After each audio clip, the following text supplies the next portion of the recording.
15 বছৰে এটা ভৰি নোহোৱাকৈ অটো চলোৱা এজন অটো চালকৰ কাহিনী। আপুনি যেতিয়া জীৱনত পৰাজয় অনুভৱ কৰিব তেতিয়া এই অটো চালকজনক মনত পেলাব।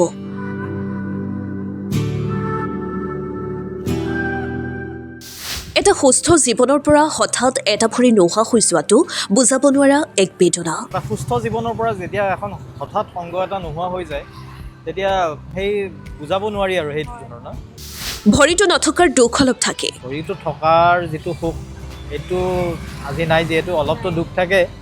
এখন ভৰি নাই বুলি জানিলেই মানুহে অটোখনত উঠিবলৈ অলপ ভয়ো কৰে। ভৰিখন নলগালে মানুহে অটোখনত উঠিব অলপ ভয় কৰে। এইখন ব্যস্ত মহানগৰীত বহু সংগ্ৰামী লোকে নিতৌ সংগ্ৰাম কৰি পৰিয়াল পুহি আছে। সেই সংগ্ৰামী লোকসকলৰ মাজৰে এগৰাকী সংগ্ৰামী অটো চালকক আপোনালোকক চিনাকি কৰাই দিম, যিয়ে বিগত 15 বছৰে এখন আৰ্টিফিচিয়েল ভৰি লগাই মহানগৰীত চলাইছে অটো। তেখেতৰ নাম হৈছে জান বৰা। স্কুলীয়া দিনতে জানে হেৰুৱাইছিল এখন ভৰি। পিছে এখন ভৰি হেৰুৱাৰ পিছতো থমকি নোৰোৱা জানে 15 বছৰে এই অটোখন চলাই পোহপাল দি আছে পৰিয়ালক। এটা সুস্থ জীৱনৰ পৰা হঠাৎ এটা অংগ নোহোৱা হৈ যোৱাৰ বিষাদ কি সেয়া শুনক জান বৰাৰ মুখেৰে। এটা সুস্থ জীৱনৰ পৰা যেতিয়া এখন হঠাৎ সংগ এটা নোহোৱা হৈ যায় তেতিয়া সেই বুজাব নোৱাৰি আৰু সেইটো ধৰণৰ মোৰো সেই একেই ফিল হৈছিল। কেতিয়াও কল্পনা কৰা নাছিলোঁ, কিন্তু নিজকো চম্ভালিছোঁ। আৰু যিহেতু ঘৰৰ ডাঙৰ ল'ৰা আৰু দেউতা মা আছে, কিন্তু দেউতাৰ কিছু অসুখীয়া, তো তেখেতে সেই অসুখীয়া শৰীৰে আমাক পোহপাল দিয়ে, অলপ ডাঙৰ দীঘল কৰিলে। আৰু মোৰ যেতিয়া এনেকুৱা লাগিল যে মই এতিয়া দেউতাৰ এনেকুৱা এটা অৱস্থাত ময়ো কিছু হাত ধৰিব লাগে, তো সেই মানসিকতাৰে লৈ মই এই অটোখনত জড়িত হৈ পৰিলোঁ। আৰু অটো চলোৱা মোৰ 15 বছৰ হ'ল। আৰু ইয়াৰ অটো চলোৱাৰ আগত মই আৰু চেষ্টা কৰিছিলোঁ কিটো ৰূপত মই এটা চাবোনৰ ফেক্টৰী আৰম্ভ কৰিছিলোঁ ঘৰতে। আমাৰ যিটো সাৰ চাবোনটো নিজে ঘৰতে প্ৰস্তুত কৰিছিলোঁ কিন্তু আমাৰ এটাই প্ৰব্লেম, আমি সেই বস্তুটোত মই আগুৱাব নোৱাৰিলোঁ। ট্ৰেইনিংটো লৈ কিনে মই বস্তুটো বনাব শিকিলোঁ ঠিকে, কিন্তু মই কাৰখানা হিচাপে যিহেতু মই সেই সময়ত এতিয়া যেনেকৈ অটোখন লৈ কিনে অলপ ইফাল সিফাল কৰিছোঁ, কিন্তু সেই সময়ত মোৰ তেনেকুৱা গাড়ী ঘোঁৰা আছিলে। মই 2জন মানুহ ৰাখিছিলোঁ, তো তেওঁলোকৰ দ্বাৰাই চাবোনবিলাক আমাৰ কলনী বজাৰত দিছিলোঁ। তো মানুহে ভাল পাইছিলে চাবোনটো, জনতা চাবোনৰ লগত কম্পেয়াৰ কৰি কিনে তেওঁলোকে প্ৰডাক্টটো ভাল পাইছিল, বহুতে আঁকোৱালি লৈছিল।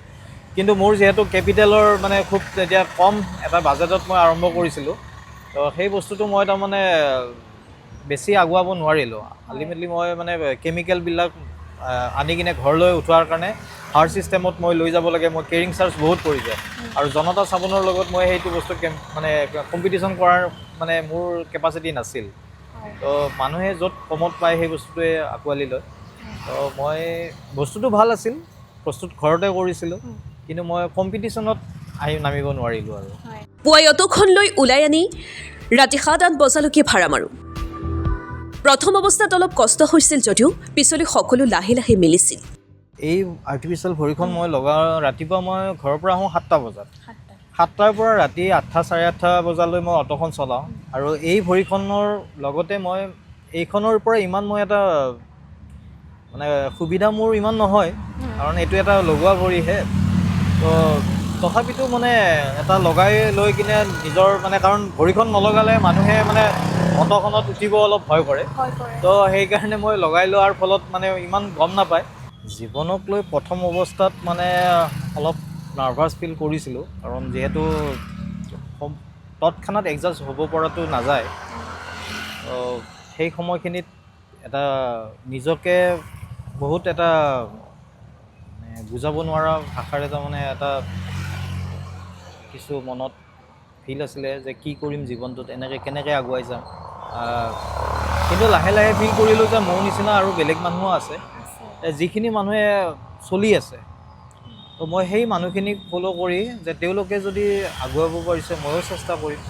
ভৰিটো থকাৰ সুখখিনি নাই যেতিয়া নথকাৰ দুখ থাকিবই জীৱনত। অতীতৰ কথা মনত পৰে যদিও এতিয়া মই এই জীৱনটোক লৈ বহু সুখী।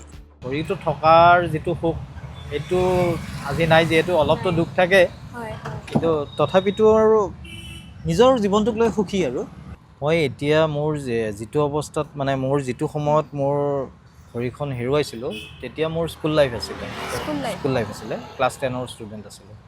তো সেই সময়তে মই মোৰ মানে ভৰিখন হেৰুৱাব লগা হৈছিলে। তো এতিয়াতো মই ধৰক এটা ভালেখিনি সময় অতিবাহিত কৰি আহিলোঁ।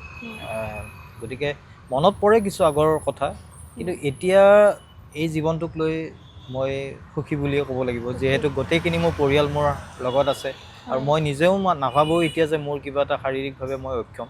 প্ৰথম অৱস্থাত যেতিয়া মই চলাব প্ৰথম শিকিছিলোঁ তেতিয়া মানে বহুতে মানে এই অসুবিধাটো পাইছিলে আৰু মই যদিবাও ভালকৈ চলাওঁ, আজি ধৰক ইমান বছৰে মানে চলাই আহিছোঁ অটোখন, ভগৱানৰ কৃপাত আজি তেওঁ হয়তো মোৰ লগত আছে, মোক তেনেকুৱা বিপদৰ মাজত ঠেলি পঠোৱা নাই। আৰু মই নিজৰ ফালৰ পৰা মই যিখিনি সাৱধানতা মানে ল'ব লাগে মই সেইখিনি লৈ আহিছোঁ, ৰুলখিনি যিখিনি মানিব লাগে মই সেইখিনি মানাৰ চেষ্টা কৰোঁ। তো প্ৰথম অৱস্থাত হৈছিলে এইটো, কিন্তু এতিয়া সেই মোৰ লগত যিখিনি মানে মানুহ জড়িত হৈ আছে, মোৰ আপোনাক প্ৰথমেই কৈছোঁ যে মোৰ যিখিনি কাষ্টমাৰ সেইখিনি মোৰ ফিক্স কাষ্টমাৰ। মই ৰাস্তা ঘাটে মই বেছি তাৰমানে ভাড়া লৈ কিনে মানে উঠোৱাৰ চেষ্টা নকৰোঁ, কাৰণ মানে এটা ভালো নালাগে। সেইকাৰণে মোৰ যিখিনি মানুহৰ ডিউটি কিছুমান ফিক্স ডিউটি লৈছোঁ, সেই ডিউটিখিনি লৈ কিনে মই মানে চলি আছোঁ আৰু সেইখিনি মানুহে মোক ভালদৰে চিনি পায় যে মই অটোখন যে ভালকৈ চলাব পাৰোঁ। সঁচাই আপোনাৰ মোৰ দুয়োখন ভৰি আছে যদিও হয়তো জান বৰাৰ দৰে আত্মবিশ্বাস আমাৰ নাই। সেয়েহে কেতিয়াবা যদি আপুনি হাৰ যোৱা যেন অনুভৱ কৰে, তেনেহ'লে আপুনি এবাৰ জান বৰালৈ মনত পেলাব।